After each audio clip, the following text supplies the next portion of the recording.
A travel ban will be placed on all non-residents, non-Australian citizens coming to Australia, and that will be in place from 9 p.m. tomorrow evening.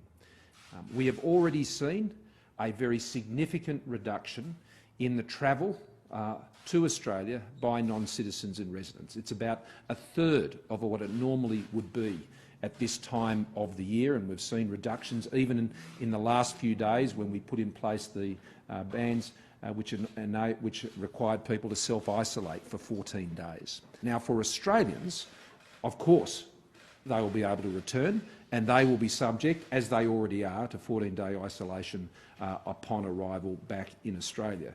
Now, the reason for this decision is consistent with the decisions we've already made on this issue, and that is we now have around 80% of the cases we have in Australia that are either a result of someone who has contracted the virus overseas or someone who has had a direct contact with someone who has returned from overseas.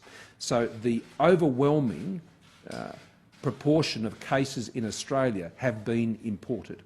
And the measures we've put in place has obviously had an impact on that, and this is a further measure now that will ensure that that can be further enhanced. Authorised by S. Morrison, Liberal Party, Canberra.